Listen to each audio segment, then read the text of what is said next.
Untuk mempersingkat waktu, mari kita sambung pelajaran kita. Sampai mana? Kalau kita ingin berjamaah, sebetulnya kurang. Kalau kita ingin salat berjamaah dan kita sebagai makmum, maka kita mesti memenuhi syarat.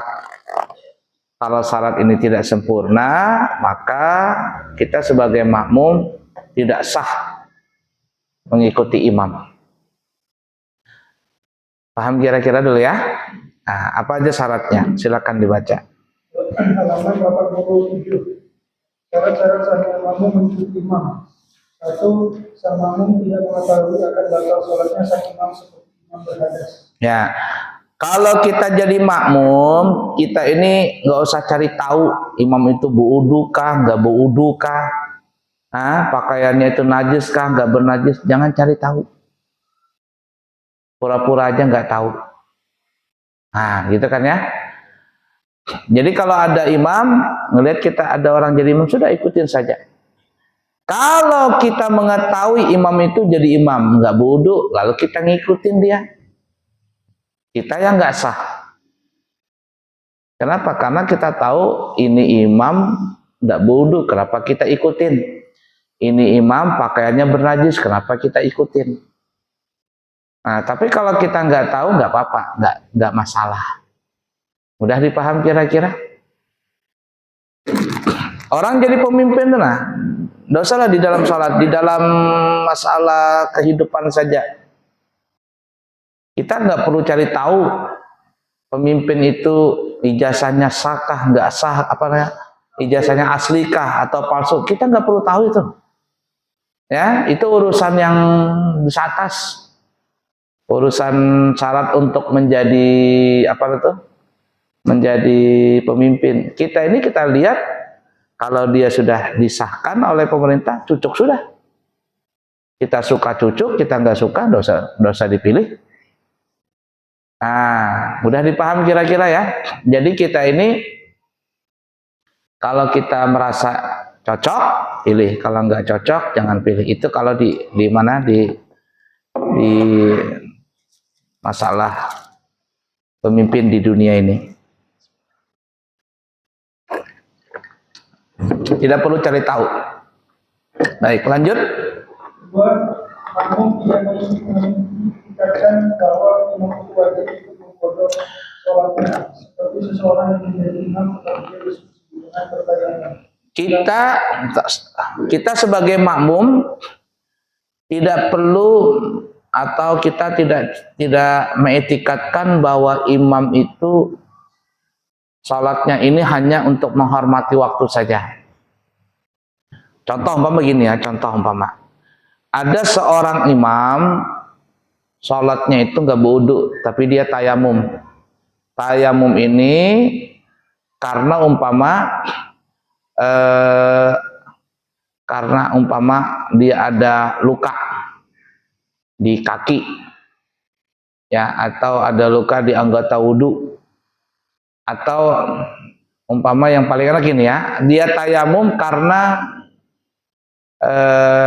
ada sesuatu, tidak punya air, kemudian dia bertayamum, tapi juga badannya berhadas, badannya bernajis, atau dia tadi tidak beristinja, tapi dia mau sholat. Nah, ini sholatnya untuk menghormati waktu. Ini bisa terjadi kalau kita dalam pesawat gitu, nah, di pesawat atau di kereta, kita kencing, umpama badan kita itu bernajis, bernajis. Kita mau sholat, tidak boleh kalau kita nggak berwudu, maksa kita tayamum. Tayamum ini untuk membolehkan kita sholat, tetapi sholat kita itu tidak sah. Kenapa tidak sah? Karena badan kita ini mengandung najis. Nah, jadi itu namanya sholat untuk menghormati waktu saja. Artinya, nanti kalau kita sampai di rumah atau di mana, maka kita nanti wajib istinja, ganti baju, ya, kemudian kalau ada badan bernajis bersihkan, disiram, lalu wudu, lalu kita mengulang sholat yang kita kerjakan pada saat badan kita bernajis tadi. Mudah nggak dipaham dulu ini maksudnya? Nah, umpama ada orang seperti itu modelnya. Ada orang modelnya seperti itu. Dia bertayamum dan juga badannya bernajis. Dia nggak bisa berwuduk, paksa dia tayamum karena sakit lah, karena nggak ada air lah. Tapi masalahnya dia juga badannya bernajis. Nah, dia sholatnya ini namanya sholat untuk menghormati waktu. Duhur, asar, apa gitu ya. Nah, seperti yang kita katakan tadi, nanti kalau orang ini sudah sampai di tempat tujuannya, di rumahnya atau di mana, maka dia mendapatkan air, dia mesti beristinja, mandi atau sekalian ya mandi, kemudian ganti pakaian, kemudian dia berwudu, lalu mengulang sholat, berapa sholat yang dia kerjakan dalam kondisi yang kita sebutkan seperti tadi. Mudah dipaham kira-kira? Lalu apa tujuannya sholat untuk menghormati waktu itu? Nah, kata ulama, sholat menghormati waktu itu tujuannya adalah kalau seandainya kita meninggal dunia nih ya, belum sempat kita mengulang sholat yang kita kerjakan dengan kondisi seperti itu, maka kita di akhirat tidak ada tanggung jawab lagi. Mudah dipaham kira-kira? Tidak ada tanggung jawab lagi. Nanti kalau ditanya, kamu sholat gak kemarin? Sholat ya Allah. Tapi badanmu najis. Iya ya Allah. Kenapa enggak kamu ulang sholatmu? Wah, belum sempat ya Allah ulang, meninggal duluan. Israel datang. Jangan salahkan saya. Nah, umpama gitu ya. Mudah dipaham kira-kira? Nah, itu. Orang yang seperti ini, kalau dia sholat, sholatnya sah. Dia dapat pahala. Ya, kondisi yang saya sebutkan itu. Orang sholat seperti itu, sholatnya sah. Dia dapat pahala. Tapi nanti diwajibkan untuk mengulang. Bukan mengqadha ya. Mengqadha dengan mengulang beda itu. Mengulang itu lebih terhormat daripada mengqadha. Kalau mengqadha itu meninggalkan sholat. Kalau ini mengerjakan sholat, tapi tidak sempurna aja. Makanya dia wajib mengulang sholat tersebut. Nah, ada orang sholat seperti itu, kita tahu orang seperti itu, dia bertayamum, badannya bernajis, sedangkan kita Masya Allah sebagai makmum, pakaian kita rapi, berwudu, kemudian kita beristinja dengan benar.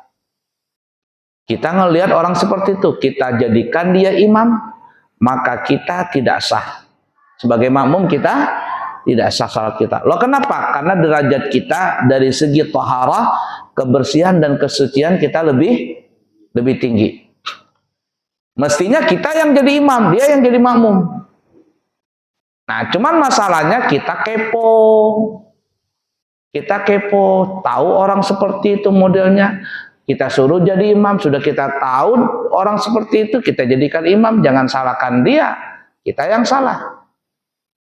Ya, sudah tahu ini ijazahnya palsu, umpama ya dijadikan pemimpin, yang salah siapa? Yang salah kita. Sudah tahu seperti itu, kita jadikan pemimpin. Umpama ya, umpama. Yang salah bukan dia, kita yang salah. Sudah tahu nih orang korupsi, sudah tahu dia ini orang jahat, kita jadikan pemimpin, siapa yang salah? Bukan orang yang itu, kita yang salah. Makanya Ustaz Dasar itu sering bilang, enak zaman sekarang, serba mahal. Nggak enak kan? Dia enak. Siapa suruh kamu pilih yang pemimpin seperti itu? Nah, itu bukan salah pemimpin. Kita yang salah. Kenapa kita pilih? Dikasih amplop serangan pajak 300.000, mau milih? 300.000 cuma 2 hari habis. Deritanya maka 5 tahun. Ini kata siapa nih? Ustaz Atif ngomong seperti itu. Saya tuh heran ya dengan Ustaz Atif tuh. Dia ceramah di polisi, ceramah di DPR, ceramah di pejabat ini. Berani dia ngomong seperti itu, tapi orang nggak ada yang tersinggung. Nggak ada orang yang tersinggung, malah happy lagi, ketawaan begitu ya. Tidak ada. Maksudnya dia bisa mengolah bahasa itu, karena memang dia kan apa namanya, dosen bahasa apa gitu dia, atau komunikasi apa gitu. Ilmu komunikasi. Coba ustadz lain ngomong itu sama pejabat, nggak diundang lagi. Pokoknya datang, dijemput, pulang nggak diantar. Saya pernah tuh waktu tahun berapa gitu ya, masih kampanye gitu,